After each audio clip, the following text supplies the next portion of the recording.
علماء ہے وارثین انبیاء، دامن ان کا سب تھام لیں، یہ بانٹتے ہیں علم کی میراث، جنت کے ان سے آؤ دام لیں۔ الحمدللہ رب العالمین والصلاة والسلام علی سید المرسلین، اما بعد فاعوذ باللہ من الشیطان الرجیم، بسم اللہ الرحمن الرحیم۔ الصلاة والسلام علیک یا رسول اللہ وعلی آلک و اصحابک یا حبیب اللہ، الصلاة والسلام علیک یا نبی اللہ وعلی آلک و اصحابک یا نور اللہ۔ مدنی چینل کے ناظرین، مدنی چینل کا پروگرام ہے وارثین انبیاء۔ اس پروگرام میں ہم علماء اسلام، علماء اہل سنت کی سیرت پر گفتگو کرنے کی سعادت پاتے ہیں اور اپنے اکابرین کی سیرت سے بہت کچھ ہمیں سمجھنے اور سیکھنے کا موقع ملتا ہے۔ پچھلے ایپیسوڈز میں ہم نے ائمہ اربع یعنی فقہ کے بڑے چار امام، امام اعظم ابو حنیفہ، حضرت امام مالک، امام شافعی اور امام احمد بن حنبل رحمۃ اللہ تعالی علیہم اجمعین کا ذکر خیر کیا، اور اس کے بعد سیاستہ یعنی حدیث پاک کی جو مشہور مستند اور معتبر 6 بڑی کتابیں ہیں، ان کے مصنفین کے حالات زندگی کے حوالے سے سننے کی سعادت پا رہے تھے۔ امام بخاری، امام مسلم، امام ابو داؤد اور امام نسائی رحمۃ اللہ تعالی علیہم اجمعین، ان بزرگوں کا ہم نے ذکر خیر کرنے کی سعادت پائی۔ آج کے ایپیسوڈ میں ہم سیاستہ کے مصنفین میں سے 5ویں ہستی کا ذکر کریں گے، جن کو دنیا امام ترمذی رحمۃ اللہ تعالی علیہ کے نام سے یاد کرتی ہے۔ ان کا مکمل نام کیا ہے، یہ کس سن میں پیدا ہوئے، اور انہوں نے کن کن اساتذہ سے پڑھا، اور دین کے حوالے سے اور بالخصوص علم حدیث کے حوالے سے ان کی کیا خدمات ہیں، اور امام ترمذی رحمۃ اللہ تعالی علیہ کی وجہ شہرت کون سی کتاب ہے، انشاءاللہ عز و جل اس حوالے سے ہم گفتگو کرنے کی سعادت پائیں گے۔ پروگرام کی ابتدا میں ہم حضرت سیدنا امام ترمذی رحمۃ اللہ تعالی علیہ کا ابتدائی تعارف سنتے ہیں۔ چنانچہ علماء کرام نے ذکر کیا کہ امام ترمذی رحمۃ اللہ تعالی علیہ کا نام محمد تھا، اور آپ کی کنیت ابو عیسیٰ تھی، اور آپ کے والد گرامی کا نام بھی عیسیٰ تھا۔ تو یوں آپ رحمۃ اللہ تعالی علیہ کا مکمل نام اس طرح بیان کیا جاتا ہے: ابو عیسیٰ محمد بن عیسیٰ سورہ ترمذی رحمۃ اللہ تعالی علیہ۔ آپ رحمۃ اللہ تعالی علیہ تیسری صدی کے بزرگ ہیں، یعنی ہجری سن کے اعتبار سے جو تیسری صدی ہے، اس میں امام ترمذی رحمۃ اللہ تعالی علیہ کی ولادت ہوئی، اور آج جس زمانے میں ہم جی رہے ہیں اور اسلامی سن کے اعتبار سے جو صدی ہے، یہ 15ویں صدی ہے۔ تو تیسری صدی کے یہ بزرگ ہیں، اور امام ترمذی رحمۃ اللہ تعالی علیہ کا سن ولادت علماء کرام نے 209 ہجری لکھا ہے، یعنی کہ 209 ہجری میں امام ترمذی رحمۃ اللہ تعالی علیہ اس دنیا میں تشریف لائے، اور آپ کا جو جائے ولادت ہے وہ بلخ کا ایک نواحی علاقہ جس کو ترمذ کہا جاتا ہے، اور اس کا بھی ایک گاؤں اور دیہات تھا جس کو بوغ کہا جاتا ہے۔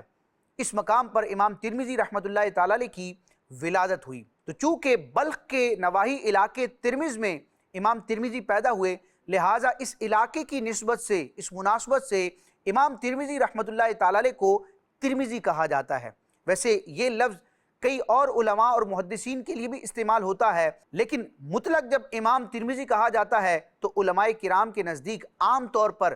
اس سے مراد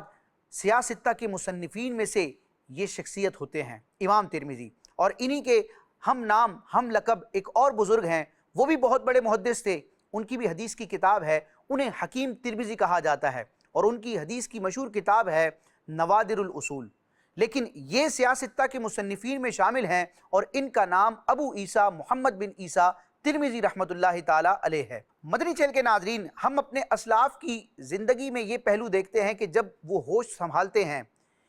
کچھ سن شعور پر پہنچتے ہیں، تو پھر وہ دینی تعلیم کی طرف رغبت کرتے ہیں، یعنی قرآن مجید ناظرہ، حفظ کرنا، اور اس کے بعد جو دینی علوم ہیں ان کی طرف ان کی رغبت ہوتی ہے۔ اللہ تبارک و تعالی ہمیں بھی بزرگوں کے اس انداز کو اپنانے کی توفیق عطا فرمائے کہ ہم اگر خود تعلیم کے مراحل سے گزر رہے ہیں تو دنیاوی جائز تعلیم کے ساتھ ساتھ ہمیں بھی دینی علوم حاصل کرنے چاہیے۔ اس کے لیے کوئی عمر کی قید بھی نہیں ہے، انسان عمر کے جس درجے میں بھی ہو، علم دین حاصل کرنا باعث سعادت بھی ہے، اور فرائض علوم کا علم سیکھنا تو بندہ مومن کے لیے شرعاً ضروری بھی ہے، فرض بھی ہے اور لازم بھی ہے۔ اللہ تبارک و تعالیٰ علم سے محبت عطا فرمائے، لیکن بالخصوص مسلمانوں کے جو بچے ہوتے ہیں، چھوٹی عمر میں بچے ہوتے ہیں، تو ان کی دنیاوی تعلیم کے ساتھ ساتھ دینی تعلیم کا بھی ہمیں خیال رکھنا چاہیے۔ صرف ناظرہ اور قرآن مجید حفظ کرا دینا یہ کافی نہیں ہے، بلکہ اس کے ساتھ ساتھ علوم دینیہ سے اپنی اولاد کو، بچوں کو آراستہ کرنا یہ بھی عین سعادت کی بات ہے۔ الحمدللہ دعوت اسلامی کے مدارس اور جامعات بھی موجود ہیں جہاں پر مسلمانوں کے بچوں کو فری آف کاسٹ تعلیم بھی دی جاتی ہے، علم دین کے زیور سے آراستہ کیا جاتا ہے اور علم دین کی شمع کو مزید فروزاں کیا جاتا ہے۔ امام ترمذی رحمۃ اللہ تعالی علیہ کی سیرت کو جب جمع کیا گیا تو آپ کے جو سیرت نگار تھے، مورخین تھے، انہوں نے امام ترمذی رحمۃ اللہ تعالی علیہ کے زندگی کے ابتدائی ایام کا بھی تذکرہ کیا کہ جیسے ہی آپ نے شعور کی منزلوں کو طے فرمایا تو آپ رحمۃ اللہ تعالی علیہ علم کی طرف راغب ہوئے، اور بالخصوص علم حدیث کا آپ کو شوق تھا، اور آپ کے علاقے کے جو بڑے بڑے محدثین تھے ان سے آپ رحمۃ اللہ تعالی علیہ نے اکتساب فیض کیا، اور صرف اس علاقے ترمذ ہی تک آپ محدود نہ رہے، بلکہ اپنے علاقے سے دیگر علاقوں میں جا کر، دیگر شہروں میں جا کر اپنے وقت کے بڑے بڑے اکابرین کے سامنے زانو تلمس طے کیے اور ان سے علمی فیضان پایا۔ اور پھر دنیا نے دیکھا کہ رب تبارک و تعالیٰ نے امام ترمذی رحمۃ اللہ تعالی علیہ کو حدیث کی دنیا میں علم حدیث اور فن حدیث اور اس سے متعلق جتنے بھی مروجہ علوم تھے ان میں وہ مقام عطا فرمایا کہ آج صدیاں بیت جانے کے باوجود امام ترمذی رحمۃ اللہ تعالی علیہ کو علم حدیث کی فیلڈ میں، اس فن میں امامت کا درجہ حاصل ہے۔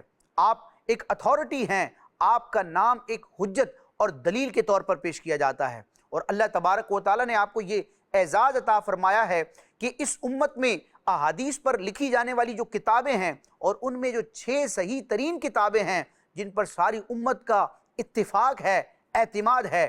ان میں سے ایک کتاب کے مصنف امام ترمذی رحمۃ اللہ تعالی علیہ ہیں۔ مدنی چینل کے ناظرین، امام ترمذی رحمۃ اللہ تعالی علیہ کے ویسے تو کئی اساتذہ کرام ہیں، یعنی کئی ٹیچرز ہیں جن سے آپ نے علم سیکھا، لیکن سر فہرست امام ترمذی رحمۃ اللہ تعالی علیہ کے ایک استاذ جن کو دنیا امیر المومنین فی الحدیث کے نام سے یاد کرتی ہے، جن کو محمد بن اسماعیل المعروف امام بخاری رحمۃ اللہ تعالی علیہ کے نام اور لقب سے یاد کیا جاتا ہے، یہ امام ترمذی کے اساتذہ میں شمار ہوتے ہیں۔ امام بخاری رحمۃ اللہ تعالی علیہ اپنے اس شاگرد امام ترمذی رحمۃ اللہ تعالی علیہ سے بڑی محبت فرماتے تھے، بڑی شفقت کا معاملہ فرماتے تھے، اور ایک موقع پر امام بخاری رحمۃ اللہ تعالی علیہ نے اپنے شاگرد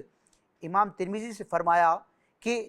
اتنا استفادہ تم نے مجھ سے نہیں کیا جتنا استفادہ میں نے تم سے کیا ہے۔ اس کا خلاصہ اور مفہوم یہ ہے کہ اے ترمذی، میں اگرچہ استاذ ہوں، تم میرے شاگرد ہو، اور عموماً ہوتا یہ ہے کہ شاگرد اپنے استاد سے علم حاصل کرتا ہے، نفع حاصل کرتا ہے، استفادہ کرتا ہے، علم سیکھتا ہے، لیکن اے ترمذی اگرچہ تم شاگرد ہو لیکن تم نے مجھ سے اتنا نہیں سیکھا جتنا میں نے تم سے سیکھا ہے۔ یہ امام ترمذی رحمۃ اللہ تعالی علیہ کے لیے بڑے شرف کی بات ہے کہ آپ کے اساتذہ میں سے اتنی بڑی شخصیت جن کو دنیا فن حدیث کا امام مانتی ہے، امیر المومنین فی الحدیث کہتی ہے، امام بخاری رحمۃ اللہ تعالی علیہ نے اپنے شاگرد کا اعزاز بڑھایا، اور اس سے ہمیں یہ سیکھنے کو بھی ملتا ہے کہ جو ہمارے شاگرد ہوں، ہمارے ماتحت ہوں، ہمارے زیر تربیت ہوں، تو ان کی حوصلہ افزائی بھی کرنی چاہیے۔ تو امام بخاری کا بہت بڑا مقام و مرتبہ ہے، لیکن اس کے باوجود آپ عاجزی کرتے ہوئے امام ترمذی سے فرماتے ہیں کہ اگرچہ آپ میرے شاگرد ہیں لیکن آپ نے مجھ سے اتنا نہیں سیکھا جتنا میں نے آپ سے سیکھا ہے۔ اور مزید امام بخاری رحمۃ اللہ تعالی علیہ کا تقوی اور آپ رحمۃ اللہ تعالی علیہ کی اعلیٰ ظرفی دیکھیے، اور علم سے محبت کا یہ انداز دیکھیے کہ ویسے تو حدیث پاک استاد سے سنی جاتی ہے اور اس کو پھر شاگرد روایت کرتے ہیں، اور عموماً یہی طریقہ ہوتا ہے، لیکن اللہ تبارک و تعالیٰ نے امام ترمذی رحمۃ اللہ تعالی علیہ کو یہ شرف بھی عطا فرمایا ہے کہ آپ کے استاذ، اور استاذ بھی کون؟ امام بخاری رحمۃ اللہ تعالی علیہ۔ تاریخ میں یہ بات رقم کی گئی کہ امام بخاری رحمۃ اللہ تعالی علیہ اگرچہ امام ترمذی کے استاد ہیں، لیکن ایک حدیث پاک سند کے ساتھ امام بخاری رحمۃ اللہ تعالی علیہ نے اپنے شاگرد امام ترمذی سے سماعت کی ہے۔ اس کو حدیث کا سماع بھی کہا جاتا ہے کہ استاد سے حدیث سننا۔ تو اللہ تبارک و تعالیٰ نے امام ترمذی کو یہ مقام عطا فرمایا کہ آپ کے استاذ گرامی امام بخاری رحمۃ اللہ تعالیٰ علیہ نے بھی آپ سے حدیث کا سماع کیا ہے۔ یہ امام بخاری رحمۃ اللہ تعالیٰ علیہ کا اعلیٰ پن بھی ہے، آپ کی اعلیٰ ظرفی بھی ہے، آپ کی ایک عاجزی اور علم سے محبت کا ایک انداز بھی ہے، اور وہیں پر یہ امام ترمذی رحمۃ اللہ تعالیٰ علیہ کے لیے یہ سرمایہ افتخار بھی ہے، آپ کے لیے یہ شرف اور اعزاز کی بات ہے کہ امام بخاری آپ سے حدیث سن رہے ہیں۔ مدنی چینل کے ناظرین، اللہ تبارک و تعالیٰ نے امام بخاری رحمۃ اللہ تعالیٰ علیہ کو کمال کا حافظہ عطا فرمایا تھا، اور حافظے کی قوت کے اعتبار سے امام بخاری کو استعارے کے طور پر ذکر کیا جاتا ہے۔ امام بخاری رحمۃ اللہ تعالیٰ علیہ کا خصوصی فیضان امام ترمذی رحمۃ اللہ تعالیٰ علیہ کو پہنچتا ہے، اور دیگر اساتذہ کی بھی برکات شامل ہو کر امام ترمذی رحمۃ اللہ تعالیٰ علیہ کو یہ شان عطا ہوتی ہے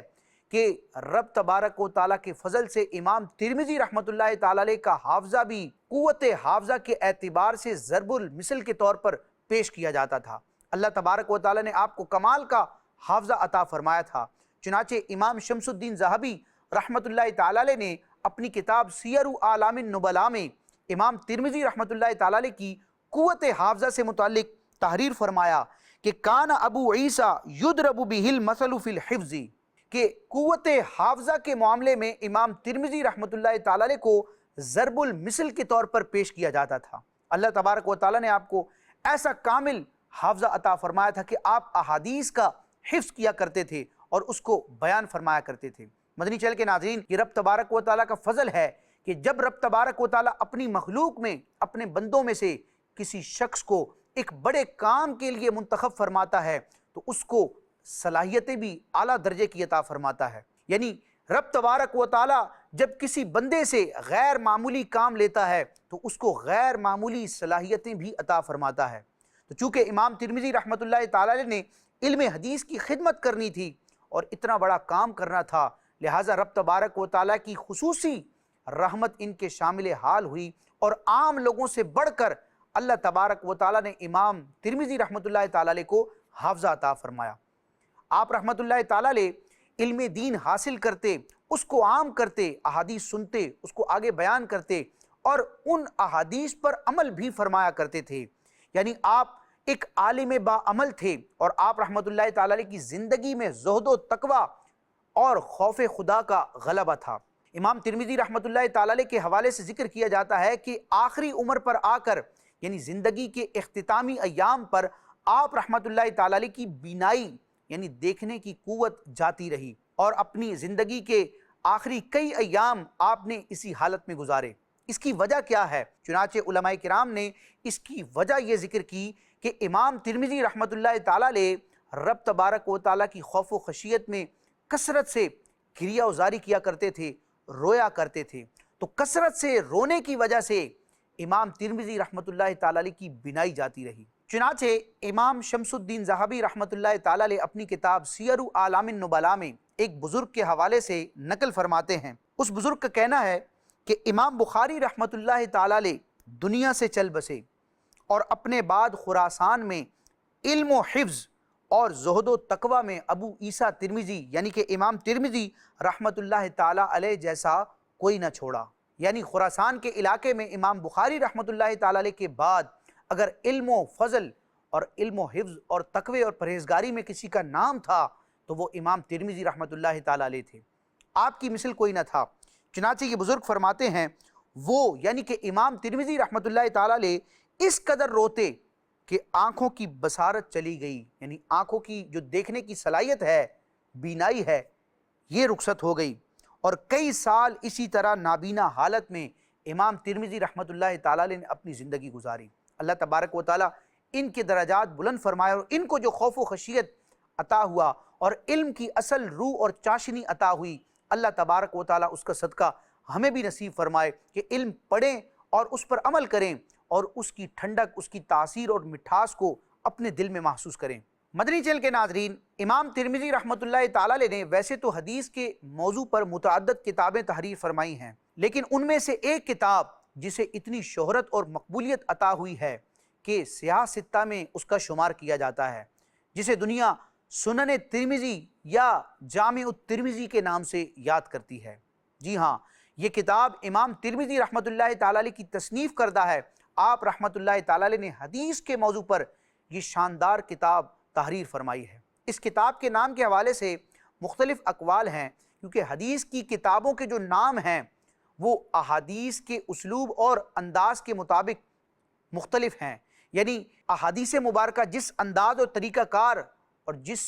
اسلوب کے مطابق ذکر کی جاتی ہیں، اس اسلوب اور طریقے اور انداز کو دیکھتے ہوئے محدثین کرام احادیث کی کتابوں کے مخصوص نام تجویز فرماتے ہیں، جیسا کہ بعض کتابوں کو صحیح کہا جاتا ہے، بعض کو مسند کہا جاتا ہے، بعض حدیث کی کتابوں کو جامع کہا جاتا ہے، بعض کو مستدرک کہا جاتا ہے۔ تو اس طرح مختلف اقسام ہیں۔ تو امام ترمذی رحمۃ اللہ تعالی علیہ نے جو یہ کتاب تحریر فرمائی ہے، تو اس کو جامع الترمذی بھی کہا جاتا ہے اور سنن الترمذی بھی کہا جاتا ہے، لیکن جامع الترمذی اس کا زیادہ مشہور نام ہے۔ چنانچہ کشف الظنون میں ذکر کیا گیا کہ یقال جامع الترمذی، امام ترمذی رحمۃ اللہ تعالی علیہ کی اس کتاب کو، جو کہ سیاہ ستہ میں سے ایک کتاب شمار کی جاتی ہے، اس کو جامع الترمذی کہا جاتا ہے۔ وَيُقَالُ لَهُ السُّنَنُ أَيْضًا، اور اسی کتاب کو سنن ترمذی بھی کہا جاتا ہے۔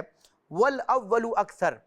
لیکن اکثر و بیشتر علماء کرام اس کتاب کے لیے جامع الترمذی کا لفظ استعمال کرتے ہیں۔ مدنی چینل کے ناظرین، یہ انتہائی شاندار کتاب ہے اور سیاہ ستہ یعنی جو 6 حدیث کی مستند اور معتبر کتابیں ہیں ان میں سے یہ ایک کتاب ہے، اور ایک تحقیق کے مطابق اس کتاب کا درجہ 5ویں نمبر پر آتا ہے۔ یعنی سیاہ ستہ میں جو 6 کتابیں ہیں ان کی ایک تحقیق کے مطابق یوں ترتیب بیان کی گئی ہے کہ سب سے پہلا نمبر بخاری شریف کا ہے، بخاری شریف کے بعد دوسرا نمبر صحیح مسلم کا ہے، صحیح مسلم شریف کے بعد تیسرا نمبر سنن ابی داود کا ہے، اور سنن ابی داود کے بعد چوتھا نمبر سنن نسائی کا ہے، اور سنن نسائی کے بعد 5واں نمبر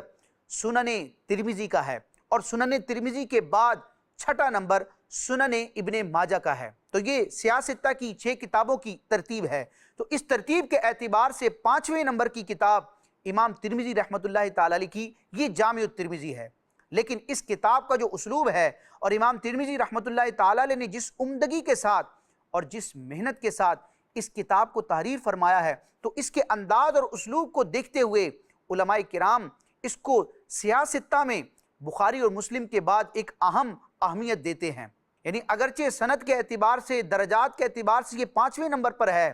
لیکن اپنے اسلوب اور انداز اور استفادہ کرنے کے اعتبار سے دیکھا جائے تو اس کو کئی کتابوں پر مقدم کیا جاتا ہے۔ امام ترمذی رحمۃ اللہ تعالی علیہ کا ایک خوبصورت انداز ہے کہ آپ رحمۃ اللہ تعالی علیہ جب بھی کوئی حدیث ذکر کرتے ہیں تو اس حدیث کو اگر ایک سے زیادہ صحابہ کرام نے روایت کیا ہو تو امام ترمذی سب سے مشہور روایت ذکر کرنے کے بعد اس حدیث کے نیچے وفی الباب ان فلاں ان فلاں اس طرح کے کلمات ذکر کر کے ان تمام صحابہ کرام کے نام ذکر کر دیتے ہیں کہ اس معنی کی، اس مفہوم کی حدیث کس کس صحابی رسول سے روایت کی گئی ہے، تاکہ بعد کے جو محققین ہیں، احادیث مبارکہ کی جو تخریج کرنے والے ہیں، مزید اس کے حوالے سے کھوج لگانے والے ہیں، ان کے لیے معاملہ آسان ہو جائے اور بعد کے علماء اہل علم کو، طلباء کو یہ معلوم ہو جائے کہ اس معنی اور مفہوم کی حدیث ان صحابہ کرام نے روایت کی ہے۔ امام ترمذی رحمۃ اللہ تعالی علیہ اپنی اس کتاب میں صرف احادیث کو ذکر ہی نہیں کرتے، بلکہ احادیث کو ذکر کرنے کے بعد اپنے دور کے بڑے بڑے فقہاء اور بالخصوص جو ائمہ اربعہ ہیں ان کے اقوال کو بھی ذکر کرتے ہیں کہ یہ حدیث پاک جو ذکر کی گئی ہے تو اس کے تحت شرعی احکامات کی تشریح کے حوالے سے امت کے اکابرین کا، فقہاء کا کیا موقف ہے، آپ اقوال علماء کو بھی ذکر کرتے ہیں، کیونکہ علم حدیث کے ساتھ ساتھ امام ترمذی رحمۃ اللہ تعالی علیہ کو علم فقہ میں بھی مہارت حاصل تھی، تو اس مہارت کا گویا کہ اس کتاب میں اظہار ہوتا ہے کہ ہر حدیث کے بعد تقریباً آپ اس طرح کی بحث فرماتے ہیں۔ اور علماء کرام نے ذکر کیا کہ امام ترمذی کی یہ بھی خوبی ہے کہ ائمہ اربعہ یعنی امت کے جو 4 بڑے مجتہدین امام ہیں، امام اعظم، امام مالک، امام شافعی، امام احمد بن حنبل، یا ان کے بعد کے جو مجتہدین فقہاء کرام ہیں،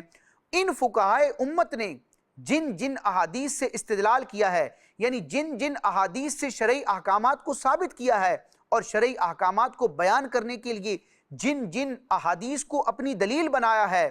ان احادیث کو امام ترمذی رحمۃ اللہ تعالی علیہ اپنی اس کتاب میں ذکر فرماتے ہیں۔ اور اس کے ساتھ ساتھ فن حدیث کے حوالے سے، حدیث پاک کی سند پر جو علم اصول حدیث کے حوالے سے علم اسماء الرجال کے حوالے سے اور علم جرح و تعدیل کے حوالے سے جو گفتگو ہوتی ہے، جو کیل و کال ہوتا ہے، امام ترمذی رحمۃ اللہ تعالی علیہ اس کو بھی بیان فرماتے ہیں۔ امام ترمذی رحمۃ اللہ تعالی علیہ حدیث پاک کو ذکر کرنے کے بعد اس کی سند کی فنی حیثیت کو بھی بیان فرماتے ہیں کہ یہ اپنے راویوں کے اعتبار سے صحت کے درجے پر ہے، یہ حدیث حسن ہے یا حدیث ضعیف ہے۔ مدنی چینل کے ناظرین، جامع ترمذی شریف میں کئی علوم کا بیان ہے اور اس کے کئی محاسن اور کئی خصوصیات کو علماء کرام نے تفصیل کے ساتھ بیان کیا ہے۔ الغرض امام ترمذی رحمۃ اللہ تعالی علیہ کی یہ کتاب حدیث کی دنیا میں اپنی مثال آپ ہے۔ اس کتاب یعنی کہ جامع ترمذی، سنن ترمذی میں کل کتنی احادیث ہیں، تو اس پر بھی علماء کرام نے تحقیق کی ہے،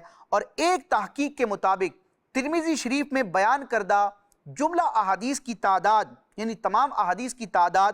3956 ہے، اور اگر مقررات کو حذف کیا جائے اور احادیث مقصودہ کو دیکھا جائے تو اس اعتبار سے 1385 احادیث مبارکہ ترمذی شریف میں موجود ہیں۔ اللہ تبارک و تعالی ہمیں اس کتاب کی بھی برکتیں حاصل کرنے کی توفیق عطا فرمائے۔ علماء اہل سنت جب کسی موضوع پر کتاب تحریر کرتے ہیں، المدینۃ العلمیہ سے بھی کئی کتابیں شائع ہوتی ہیں، امیر اہل سنت کے بھی کئی رسائل اور کتابیں ہیں، تو ان کتابوں میں جہاں احادیث مبارکہ ذکر کی جاتی ہیں اور بڑی بڑی احادیث کی کتب کے ریفرنسز پیش کیے جاتے ہیں، تو وہیں پر بارہا ہمیں اس کتاب کا نام بھی دیکھنے کو ملتا ہے کہ امام ترمذی نے اپنی کتاب سنن ترمذی میں یہ حدیث پاک روایت کی ہے۔ امام ترمذی رحمۃ اللہ تعالی علیہ کے وصال کے حوالے سے مورخین نے ذکر کیا کہ امام ترمذی رحمۃ اللہ تعالی علیہ کا وصال 70 سال کی عمر میں ہوا، اور آپ کی جو تاریخ وصال ہے وہ 13 رجب المرجب 279 ہجری ہے۔ رات کے وقت آپ کا انتقال ہوا، اور اسی قصبہ ترمذ یعنی جہاں آپ کی ولادت ہوئی تھی، اسی علاقے میں آپ کا وصال ہوا، اور اسی علاقے میں آپ رحمۃ اللہ تعالی علیہ کا مزار بنا۔ اللہ تبارک و تعالی امام ترمذی رحمۃ اللہ تعالی علیہ کے مزار پر مزید رحمتوں کا نزول فرمائے، اور ان کو جو علم حدیث کا خصوصی فیضان عطا ہوا، اور ان کو جو تقوی عطا ہوا کہ جس کے نتیجے میں آپ گریہ وزاری کیا کرتے تھے، عبادت اور ریاضت کیا کرتے تھے، اللہ تبارک و تعالی امام ترمذی رحمۃ اللہ تعالی علیہ کا خصوصی علمی اور روحانی فیضان ہمیں عطا فرمائے، اور ہمیں بھی اپنی اولاد، اپنے بچوں کو اور اپنے گھر والوں کو اور اپنے آپ کو علم دین کے لیے وقف کرنے اور احادیث مبارکہ پڑھنے، سمجھنے، سیکھنے، ان پر عمل کرنے اور احادیث مبارکہ کے علوم کو عام کرنے کی توفیق عطا فرمائے۔ آمین بجاہ النبی الامین صلی اللہ تعالی علیہ وسلم۔ مدنی چینل دیکھتے رہیے۔ علماء ہے وارثین انبیاء، دامن ان کا سب آؤ تھام لیں، یہ بانٹتے ہیں علم کی میراث، جنت کے ان سے آؤ دام لیں۔